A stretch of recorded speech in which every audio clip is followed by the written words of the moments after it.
Good morning to our viewers in United States and good day to all other folks who are watching it from elsewhere, and good afternoon to our distinguished guest today, Lieutenant General Dr. V.K. Saxena. We are here on the CSA platform. My name is Dr. Adityanjee. I'm the president of the CSA, and we are having the 10th episode of Strategically Speaking with Dr. Adityanjee. We will be having a conversation with General V.K. Saxena, who has been a guest on our platform before. And we will be talking about the recent conflict in the West Asia, terrorist attack on Israel, and the role of Iron Dome. The question we are grappling with, will Iron Dome fall short of its capabilities in future? So it's pleasure to invite you, General V.K. Saxena, on our platform. Thank you, sir. Thank Very you. welcome. So let's start with the first question at hand. What is the air threat that is posed by A. Hamas, B. Islamic Jihad, and C. Hezbollah to Israel, and what we can deduce from their assets? You want to elaborate on that? Yes. First of all, at the onset, Jai Hind to one and all. My sincere thanks to the Council of Strategic Affairs in General and Dr. Adityanjee, our old friend in particular, for providing me this opportunity to share my views on this subject. So coming on to the first question, the basic question, what is the punch? What is the air threat which this so-called Harkat al-Mukawamaha al-Islamiyya Hamas is posing along with others, Palestine Jihad and Hezbollah and so on and so forth. Now, if you look at the attack on the 7th of October 2023, as the dawn of the Sabbath day after the celebrations of the Sukkot week-long celebration, dawned an ugly reality. And the ugly reality is that the Hamas in particular has amassed a great amount of air punch. There was an open source report of 2014 which said that Hamas has got some 6,000 to 10,000 rockets, basically unguided rockets. And then there is an open source report in 2023 which places the Hamas arsenal as 30,000 plus, having launched 6,000 in a gap of 1.5 days. Now, what is this threat? Basically, Hamas threat is from unguided rockets, though we cannot say they only have unguided rockets. They also have a degree of guided rockets and guided missiles and manpads, which I will be covering. So basically, they are called, the unguided rocket is in a predominance. This rocket is called Qassam. Qassam. Why Qassam? You all may be knowing that there is a person called Izzuddin al-Qassam, who was a Syrian Muslim preacher and who died in a guerrilla attack on the British Mandatory Authority in 1935. And his death led to the Arab revolt from 36 to 39. So based on that gentleman's name or the Shahid's name, Qassam is the rocket. Now you can divide the Qassam rockets in three parts: short range, medium range, and long range. Short range rockets, which are Qassam, are steel pipes filled with explosive and propellant. They are in the ranges, they are called Qassam 1, 2, 3, and 4. Their ranges are from 5, 12, 16, and 20 kilometers. They have explosive material and ball bearings in that. And their propellant is very basic: sugar plus metal, sodium, potassium nitrate, KNO3. Now, this raw material together can take this missile in a crude fashion, very crude, unguided fashion, but in a bulk manner from one place to another, range to 20 kilometers. Now, the greater punch of Qassam comes from its other friends. Which are the other friends? We are all aware: Iran, via either from the Syrian route, or from the Bandar Abbas all the way Saudi Arabia, Port Sudan, Israel, Egypt, and into Gaza. Tremendous amount of rocketry and weapons have been given to Hamas. We are reading in the open source, you all are aware, about 100 million per year to all the jihadi elements. A large portion has gone to Hamas. Now they have three series of rockets. One is called the Q series, which is the medium range from 12 to 40 kilometers. They are the rockets which are being fired daily. Then there is a Fajr series of rockets. Fajr in is Iranian language means dawn. Dawn. Fajr 3, Fajr 5. Fajr 3 is 43 kilometers. Fajr 5 is 75 kilometers. Then there are higher range, long range rockets which are called J80, J90, A120 and A60.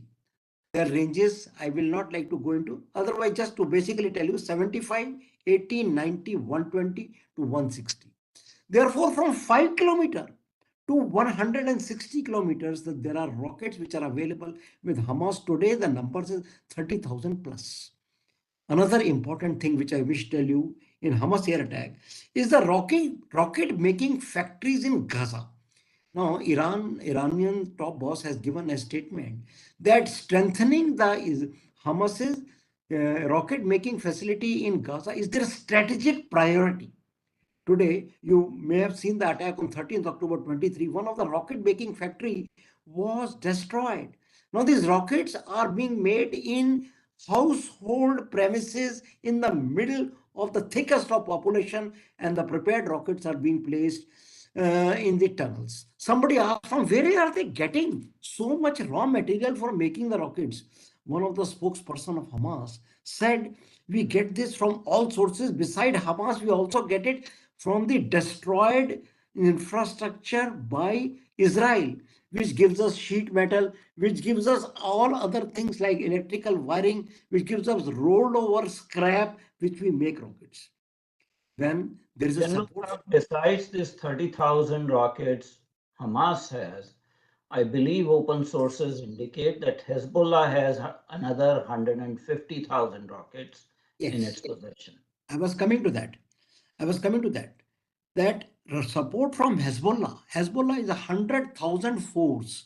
Their their arsenal is just to be seen to be believed. Their arsenal are in three major verticals. One is land attack, one is anti-tank weapons, and other is surface to air missiles. Their land attack is basically structured on the unguided rockets, which are from three different origins. One is from Russia, other from China, third is from Iran. 107 millimeter rocket starting from a basic 8 kilometer. It goes to Falak 1 and Falak 2. Falak 1 and Falak 2 are Iranian rockets, 10 kilometers to 13 kilometers. Then you come to Shaheen rockets, 13 kilometers to 20 kilometers. Then you come to Fazar rockets up to 75 kilometers. Then you come to Khyber rockets and missiles, 100 kilometers. Then there is a rocket called Zelzal, being used by Hezbollah, not yet seen in the conflict till now, is Zelzal 1, 2, and 3, 250 to 400 kilometers. Then there are Fateh series of rocket and Scuds. Those are rockets. Come to anti-tank weapons. Anti-tank weapons are 80 series, 80, 83, 4, 5, 10, 13, 14, and 50. They are the different versions, starting from 2.5 kilometers to 7.5 kilometers using thermobaric ammunition. What is thermobaric? Ammunition which goes and strikes. The first warhead releases an aerosol. This aerosol is ignited and tremendous amount of destruction takes place. In the surface to air missiles, three types of missiles are there. One is man-pad, that is shoulder-fired man-pad missiles, man-portable missiles, 4.5 to 6 kilometers. Then you have short-range surface to air missiles, which are S8, S16. And then there are one long-range missile, which is called the Buck 2M Grizzly SA-17, ranges 4 to 50 kilometers. This much arsenal of Hezbollah, this much arsenal coming from Iran, help coming from other countries already there who are supporters of the Hamas cause. Today, Hamas has become a force to reckon with, and therefore, the air attack which is being faced by Iron Dome needs to be seen in its entire perspective. Then there is So, also a then labyrinth of yeah. besides the rockets and anti-tank missiles, Hamas also has access to drones or UAVs and paragliders that were used in the attack. Want to Yes, talk about yes. that also? Yes, they also have unarmed aerial vehicles of three types. One is very basic, which is just to land by a paraglider or para shooting. Second is a UAV, which can carry a short or 1.5 to 3 kg of potential warhead. For example, BA TB2, Bayraktar TB2 is one of the drones which is made by Iran, is given in Ukraine war. It's also these. Then they also have smaller rockets and smaller UAVs which are capable of carrying a pound and two. Uh, a rocket which attacked, if you remember, a rocket which attacked the Saudi Arabian facilities on 14 September 2019, kamikaze UAV. They have a number of kamikaze UAVs as well. And therefore, the attack in terms of all these weapons becomes a potent threat from Hamas. So, in view of this serious threat that Israel has faced, not for a short period of time, but for years, because these attacks have been perpetual, what are the Israeli air defense capabilities at this point in time? Uh, Israeli air defense is a very potent force. First of all, I have had in my service life a privilege to deal with a large number of Israeli air defense and air force professionals who have a close relation with the Indian military and number of procurement cases which are going on. So I have a first-hand knowledge of Israeli air defense capability. To start with, I will say Israeli air defense is a part of their larger organization, which is called Israel Air and Space Force. Israel Air and Space Force is the one which has the aircraft portion. They have 684. I will be telling you a little later. They have air defense and their space capability. You know that they also have a satellite capability recently achieved, a launched satellite. Now, coming to the air defense portion of that is the air defense command. Like we were in India debating about the air defense command, the pros and cons of it. They have a very established air defense command established in 1997. Today, its commander is Brigadier General Gilad Biran. I have had the pleasure to meet him when he was not the brigadier, when he was a colonel general. Now, this air defense is very, very potent in seven different versions. Now, air defense, if you understand, air defense basically has three things. It has shooters, it has eyes and ears, it has interceptors, it has control system. Eyes and ears are the ones which look deep, which look far, and try to detect the threat at longest possible range and identify it as friend and foe. The interceptors are the ones which destroy, which detect, track, destroy, and battle management and control system are the one which make this battle happen. So I will take it on one by one. First of all, I come to the eyes and ears. Israel is one of the four front runner countries in the world which makes four different types of radar. First of all are the LRSR radars. What's the LRSR? Long range surveillance radar. There is a radar called Green Pine. Green Pine radar has a range of 1,000 kilometers. Mm, Inspired by the Green Pine, we have made our own radar called the Swordfish, which is now manning our ballistic missile defense system. Then Israel got a large number of early warning radar which are deployed across the border to take early warning. Then it got a different set of radar which is called the tactical control radars. They not only provide early warning, they also can designate the threat to a given weapon. Then they have missile control radars and the gun control. They are the four types of radars. And all different, I don't want to go into names and all, they have the complete radar spectrum to control that. The firearm of Israel air defense is five layered. That is layered and tiered. We say layered and tiered. At the bottom layer are the self-propelled gun missile systems. Gun missile systems, they start with H-163 Hovet. It is an old vintage. What was it? It was a simple APC armored personnel carrier M113 over which are mounting a Vulcan gun Vulcan air defense gun is an old gun, again of 80s design, firing 6,000 rounds per minute. Sometimes around 90s, this weapon was got upgraded into a weapon called Macbeth. Macbeth is an upgraded version of M163 Hobbit. It not only has the Vulcan gun, it also has FIM-92 Stinger missile. Stinger is of the Ukrainian fame, which US has given to Ukraine and which has downed many of the Ka-51 and Ka-52 double rotor helicopters of Russia. Same Stinger is mounted on Macbeth. They are the two main gun missile system, Hobbit and Macbeth. Hobbit is phasing out. Macbeth is being deployed in a large number. Then come to a weapon system which Israel was wanting to sell to India also. It's called Spider. What Spider stands for? Surface, Python and Derby. Surface to air, Python and Derby. Spider is the acronym for that. What is it? It's a short range air defense system. It has a radar to look into the target. It identifies it. It gives it, tracks it, and the missile fires on it. Two types of missiles are there. One is called the Python. Other is called the Derby. Python has got a range of 20 kilometers. Derby has got a range of 50 kilometers. So this is Spider is the second rung after the Howat and the Macbeth. Second rung is we call it SR-SAM, short range surface to air missile. Then Israel is also a world leader in the medium range surface to air missile, which are the Barak series, Barak, Barak. Barak means lightning in Israel. Now, Barak missiles are of three types: medium range, long range, and extended range.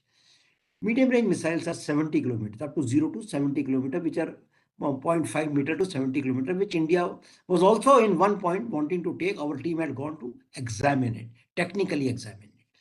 But our own system caught up in time and this did not happen. But still, I can not reveal that information. Some portion of it did happen somewhere.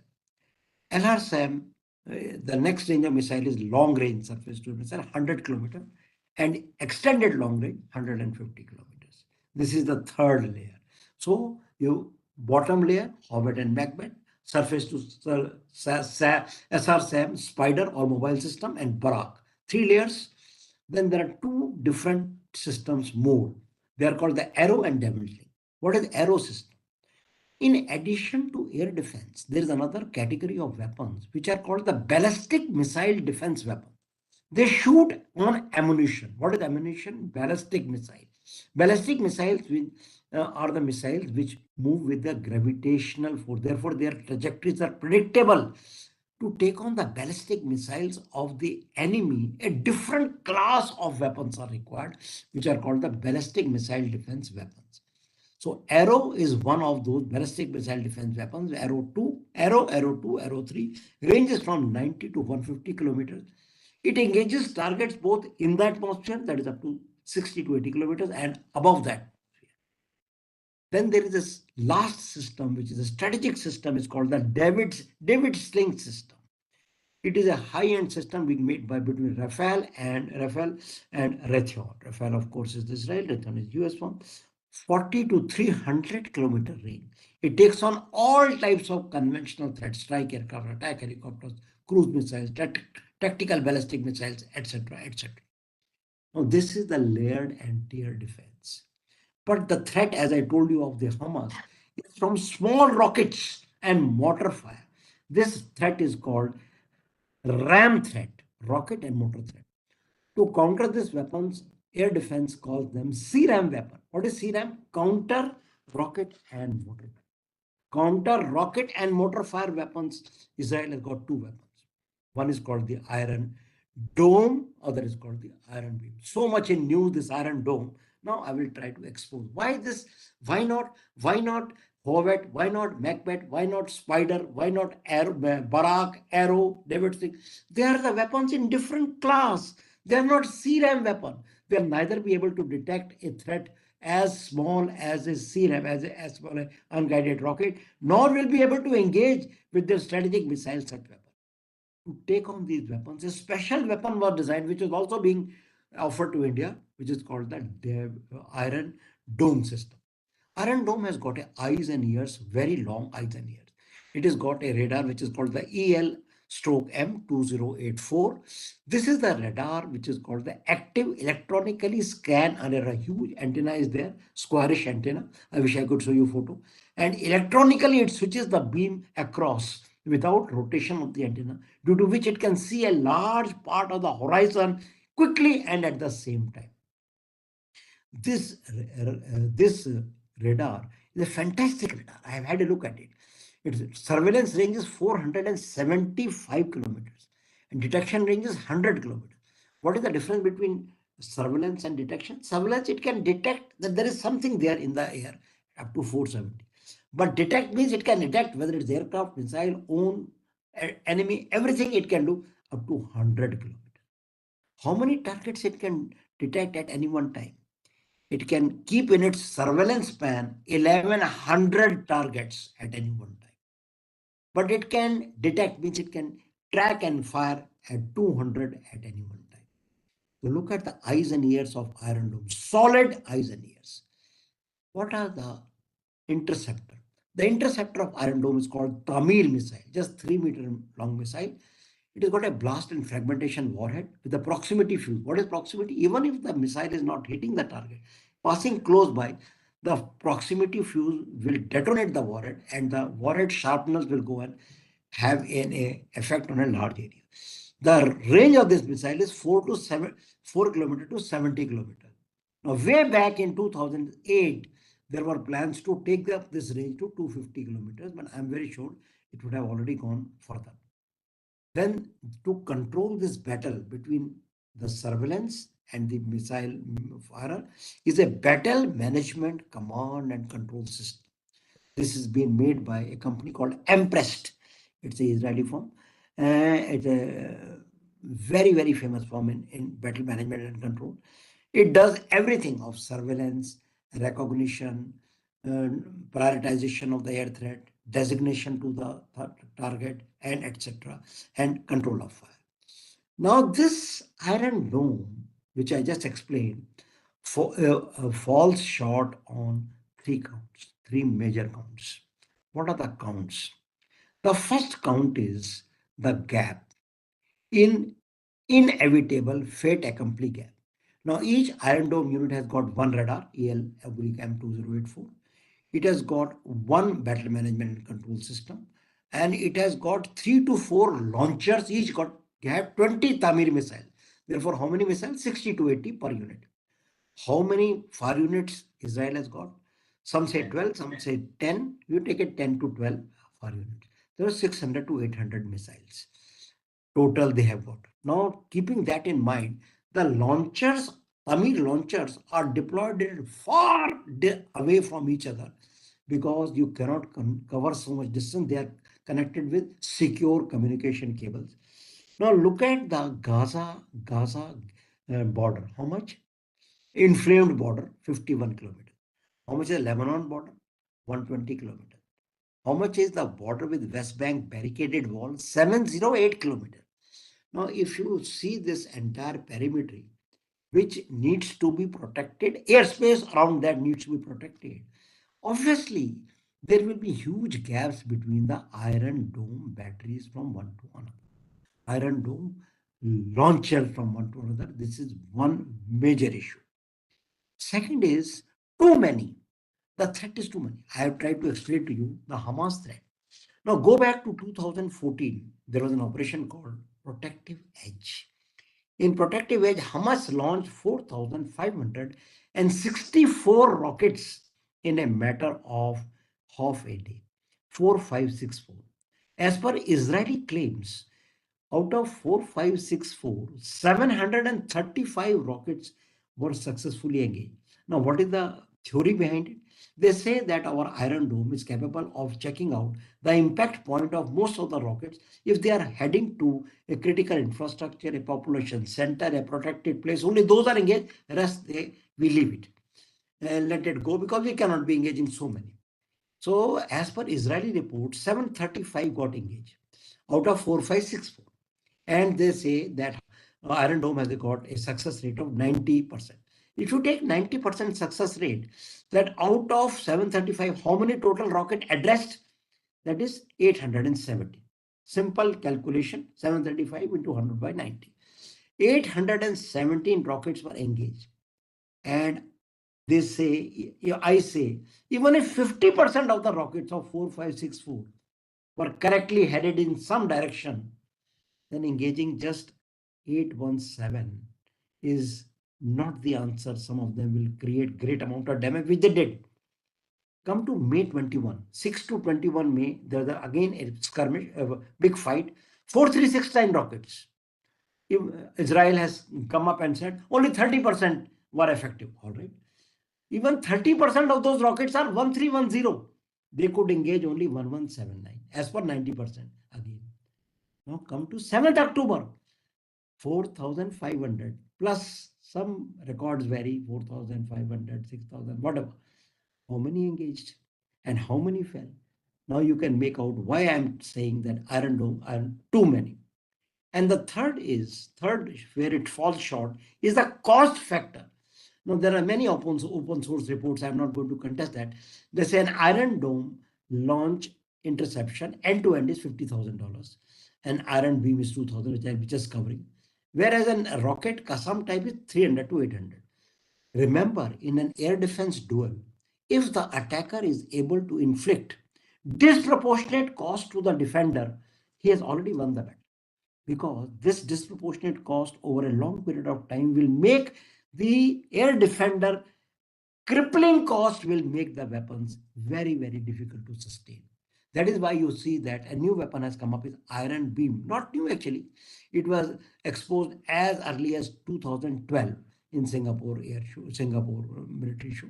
And now this, what is it? It is a fiber laser, which is creates a laser beam 100 and 150 kilowatts, which is range is being increased to 7 to 10 kilometers. Its beam fires at the rockets and kills it in two ways. Either the heat generated by high coherence, high intensity, and directional laser waves can punch a hole through the fins, the rocket fins or the body, and misleads it because the aerodynamics is gone. Second is that it can even heat up the explosive portion of it and making it detonate. Even if these two are combined, the gaps are too many, the costs are very disproportionate, and therefore my premise was that if you continue only on the Iron Dome and Iron Beam path, the residual collateral will not only be in terms of infra destroyed, in terms of people rushing to missile bomb shelters, it will also be crippling cost of kill. In air defense terms, the term is the cost of attack must balance to the cost of kill in the favor of the defender, is the basic fundamental rule. Some experts say, no, no, no. The cost to defender is what is protected and not how much you spend to protect. Well, this is a utopian thought. But if you take it year on year, how much you are spending to kill the rocket, you will be suffering incredible cost, in disproportionate, skewed cost, and this will weigh very heavy on you. That is why I said that Iron Dome combined with Iron Beam is going to get on the failure path. No, I will not say they'll fail in taking on rocket. They will continue to take it on. But alternative means something will be required. It will fail in its many shortcomings, many myths which I brought out. Basically, the quantum of the threat, the quality of the threat, and the cost of the threat. So it is true that the costs to the defender are prohibitive. If you say that on average a Qassam rocket costs around $600 to build, whereas a Tamir interceptor costs around 60,000 on average, depending upon when they were produced from 2011 to now, it's costing more. But we have to see a different perspective. This is a very unique situation that in case of Israel, all the costs are not borne by Israel. Predominant amount of costs are borne by United States. So what is operational under Israeli conditions probably cannot be extrapolated to a country like India, where the country itself has to bear the costs. In case of Israel, initially $3.8 billion was given by United States to develop the system. And then in 2016, Barack Obama actually allocated around $14 billion, $38 billion over 10-year period. And more recently, President Biden has allocated $14 billion. He's working through the Congress. So predominant amount of costs are being actually borne by not by Israel, but by United States. And even 55% component of the Iron Dome system are being manufactured in United States. So there are limitations, but Israel is getting some support there. Similarly, on the other side, Hamas is getting, of course, support from Iran and other sources. So the point I'm trying to make is that this air defense system may not be replicable in a different country's situation like India. Your comments. I will say, as you are following the news, that all of us are following, countries providing aid, what was the stance of the donor countries at a point in time on 7th October? If you read the statements of the world leaders today, they are also drawing lines for this support in terms of the casualties to innocent civilians, the casualties to the population, and many more things. Now, in pure air defense terms, whether it is India or Israel, thus it does not really matter whether the dollars being spent to launch an interception are today coming from US and will continue to come from US, because as President has said, we'll always have the Israel's back. Always, they say so. But at the same time, I am trying to talk as an air defense professional that to take on a threat of a predominant unguided rocket threat, if you continue to launch the type of interceptors which Tamir or laser interceptors, then you will come to a loss irrespective of who is donating those dollars. Because what will happen? Today, 6,000 rockets have been launched. You could not take on 90% of that. If you take it on and you say 30% are correctly headed, still a large amount of rockets come and hit you. At what cost they are hitting you? Even in India, I must update the audience. We are into very, very large way in taking on the serum threat by a different class of weapon. Different class of weapon. We are having bulk catastrophic kill weapons. Gone are the days when missiles were launched. Now, it reminds me, 5th January 2018. 5th January 2018. A 13 DIY, do it yourself rocket kamikaze by the Houthi rebel, not Houthi, but the West Syrian rebel, were launched at the Khememim air base and damaged 7 aircraft. Out of 13, only 13 kamikaze drones launched. A weapon system like Buck 2M, a Pantsir S1, and a electronic warfare system at Tartus naval base could destroy only 7. 6 of them still come and hit. So what I'm saying, low cost populated air threat requires low cost kill in a preponderance measure. Otherwise, you will continue to suffer damage not only of infrastructure but also of skewed cost to kill. That is my point. So coming back to Israel, what is the record here?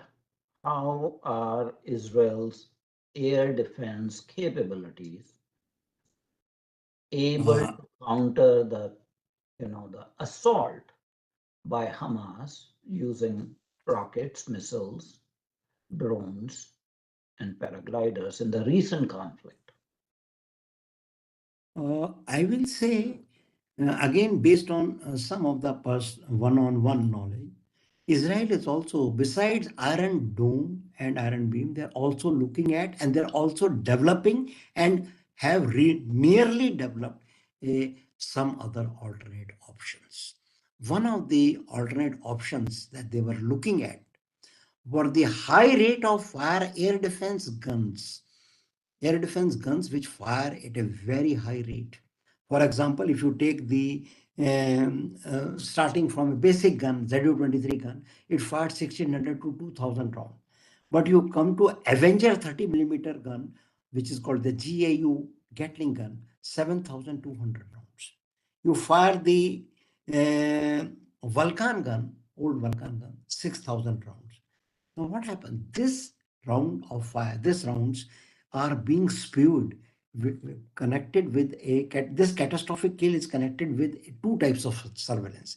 One is called the electro-optic, one is called the IR-based surveillance, and other is the basic old surveillance by intelligence sources.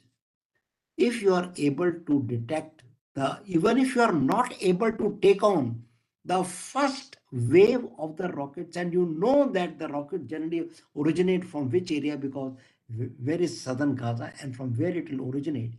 One of the option being tried out is to saturate the atmosphere with preponderance of high volume of fire, and in that high volume of fire also two types of modification are taking place.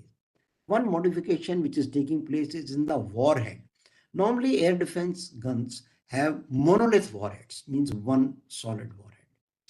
This changed with the Swedish 35 millimeter gun. It is called the Sky Ranger gun. It has got a ahead ammunition, advanced hit efficiency air defense. What is it? It breaks the ammunition into small parts. That ammunition is called PFFC, pre-fragmented formatted cubes, PFFC. Like, for example, a small warhead will be divided into thousands or hundreds of small pieces. These are centrifuge. You understand centrifuge? They are distributed on the thread in a centrifuge fashion. So what happens if a sharpener is coming at 2000 meter per second in a centrifuge fashion? It has a high probability to kill in a mass of rockets which are coming. Number one. Number two, the fuse of such weapon. The fuse is earlier used to be impact and self-destruction, either impact or self-destroy. They are coming a proximity fuse. Proximity fuse means it will destroy the target even if it passes close by from that. So this is the one option being tried out. What is the other option being tried out? Other option being it was under development. Nothing is coming out in the open source. It's called the hardened drone kill. What is meant by hardened drone kill? Some sort of a hardened drone is uh, put airborne, and there is a mini EMP generator, electromagnetic pulse generator, which in the target area is it releases an electromagnetic pulse. But the problem with this sort of a weapon is that it can only, first of all, very complicated electromagnetically. Second, it can only take on such targets which have a large number of large quantum of electronics or electromagnetics. Without that, it is not effective. Then there is another thought or another idea which is being tried out is a swarm drone. This is in the highest stage of development, and very soon it will also be deployed. The swarm drone is a group of kamikaze drones which can be put in the air at your will, based by the tools of artificial intelligence, target recognition, and destruction with a swarm based intelligence. What is a swarm based intelligence? Suppose there is a swarm of जिसको टिड्डी दल बोलते हैं, सब coming, you kill a few of them. Suppose they are coming in a row, you kill or you destroy a few, the others come and take its place, and they do not let the storm go. The swarm drone is a very deadly weapon system. A swarm drone, a low cost DIY swarm drone, capability to do catastrophic kill with the rockets attack, is also in the air. And I cannot tell you, unconfirmed sources say that this is out of the three, this is one of the options which is the most further gone into development. And of course, they have got guns which can do this option. So the threat is like that, and the options are like that. But in the grave situation that is following, the other weapons which are not the weapons of choice for rockets can also be positioned, though cost of kill will never match. But weapons like the Havoc or the Macbeth can also be deployed to kill the drones, to kill the rockets, and destroy them by catastrophic kill. Though it will not be a correct solution, but when it comes to creating a preponderance of fire, when it comes to creating a defense, then everything will be fair. So those are the alternates which are available at this point in time. So far we have talked about threat to Israel and the assault from both Hamas, possibly Palestinian Islamic Jihad, and from Hezbollah. But if there were to be a wider conflict, two countries have already come on record, and those two countries are Iran and Pakistan. They have threatened to use their arsenal against Israel. Is Israeli capability Uh, up to the match to deal Sir, with it is from Pakistan and Iran? actually this is a most unpredictable and uncertain times as we all are sailing through it and getting updated by the minute. The war today is this Hamas war today has got a danger of spilling over into a large West Asian war. Today, let's not only talk about Iran and Pakistan. Iran, once it comes into the way, it has the complete range of every type of air defense weapon and a huge and a very huge air power. As also remember that there are two aircraft carriers, Herald and Eisenhower, which are there. They have also been attacked. US forces also been attacked. Today's statement of Al Qaeda and ISIS to take on the Israeli, that is Jews and the Americans anywhere, is their way of exporting terror. Also, the mixed support which is rising on countries like France, whose president is going to go there. Italy has already gone, UK has already gone, US has already gone. China trying to jump in as a peacemaker with this diplomat going around but achieving nothing. The whole world seems to be converging into this deadly game of taking sides and choosing their own political gains at the present moment. Why only talk about this? Why Lebanon today? There was a huge strike by Lebanon this morning. Israel has already vacated the borders, the border areas, already preparing for the worst from the north. And once the Lebanon, the Hezbollah from the north comes in, the Hamas comes in from southern Gaza. There is a disturbance from West Bank. The Israel will get hemmed in and will require a large amount of support, which will basically come from, of course, the US has already promised, it has already put on its guard 2,000 soldiers on standby already, even the ground offensive has not yet started, or when it start, we will not know. But even 2,000 soldiers of US are on standby. The France, the UK, the Italy, the Germany has vowed support, though in each of their countries, yesterday there was a pro-Palestine demonstration in Harvard. There's a demonstration in France. There 100,000 people in London in Palestinian flag. So the thing is swelling up. It's like a milk which started to slow boil today. Now it is coming to a full boil. We don't know. Israel will not be able to. They say Israel is very motivated. Israel will be able to give a befitting answer like the Yom Kippur War. But imagine the Arab world ganging against it. It has not only killed the so-called Saudi Arabia, Iran, Saudi Arabia, Israel peace deal.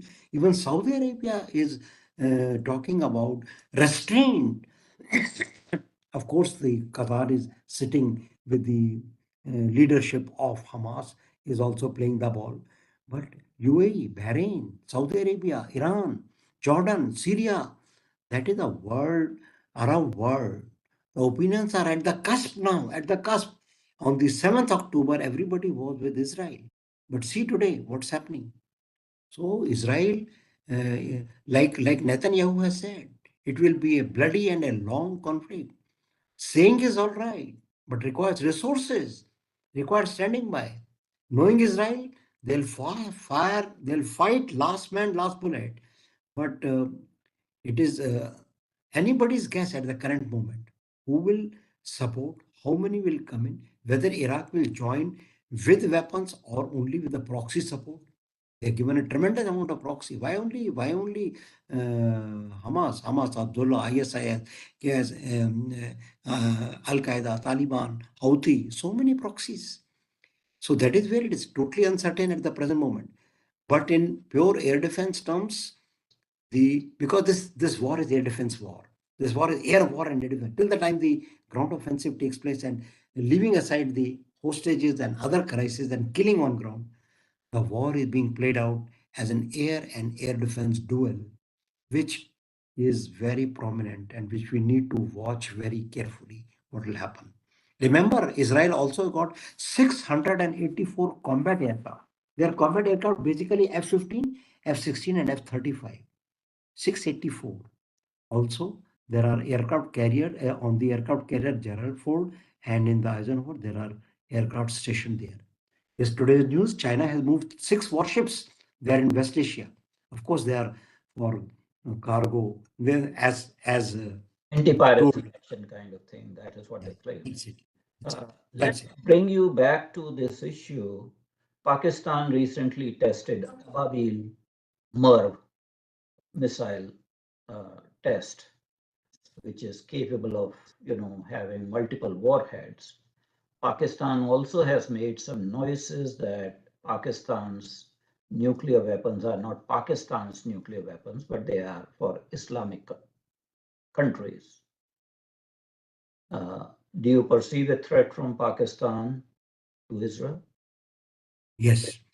I must say, with tongue-in-cheek reply, that while in Pakistan claim there's always more of rhetoric and less of substance.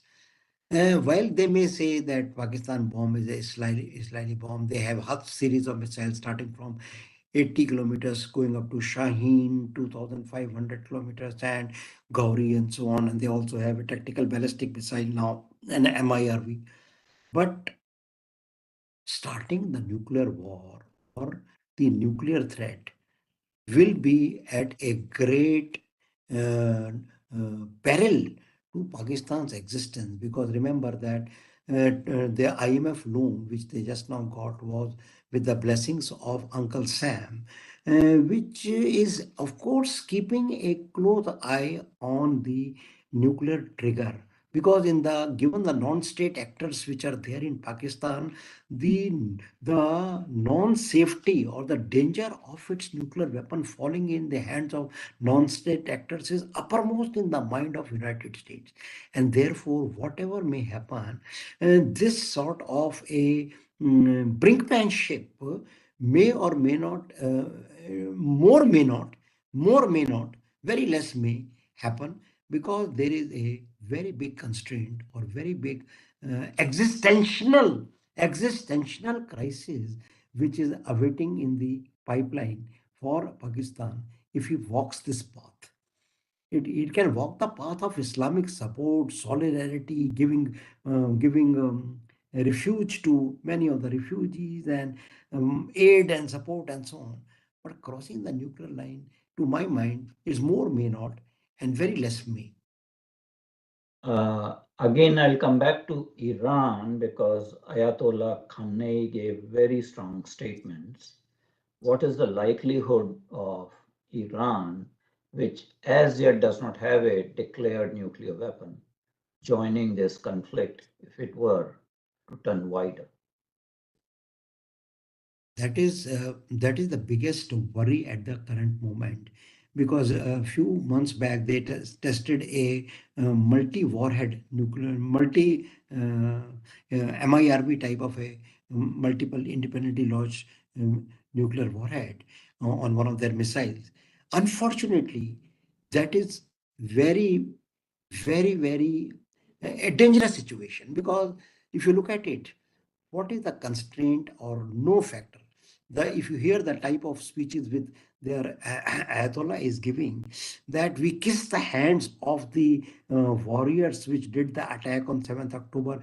The Zionist regime needs to be wiped from this face of the earth. The end of Israel has already started, and so on and so forth. There is a very, very mm, dangerous situation. I will that I will better it will be I'll be afraid to say that uh, the mind of this Iranian the militia mindset of letting go things. Like suppose if they join the war, initially there's no question of nuclear warheads coming in, but if it spirals out of control, who knows? Who knows? And then once, and even if a tactical nuclear weapon is launched, it will quickly spiral out of control. And currently, they will also know that. And before that, Israel would have already tried to destroy the nuclear launch site or nuclear systems of Israel, like they tried earlier two times, which they were destroyed in the air raid. So it is actually a very, very difficult situation at the current moment, very unpredictable. Here is a sworn enemy of Israel having both conventional and nuclear weapons. Even after unfreezing of the 7 billion of their accounts, which is now lying in Qatar, semi-freezed, they have already walked out of the nuclear deal with US. They have very little what is that called, control switches Yeah, over them, actions over them. So very difficult and unpredictable. But yes, in a doomsday scenario, cannot be ruled out, but only on a doomsday. Short of that, many other options. well, it was a pleasure talking to you, General Saxena. It was a very, you know, educational conversation for our audience. We hope you will continue to come on our platform Thank you, sir. and educate our audience who are very interested in. Thank Our you, sir. hope is that this conflict is contained and does not extend further than it has already done. And we hope that Israel is able to use its air defense capabilities to prevent further damage to the civilian population. But thanks a lot for coming back to Yes, the CSA thank you, platform. sir. It was my pleasure, sir. Honor to be on your platform. Thank Thank you, you sir. very much indeed.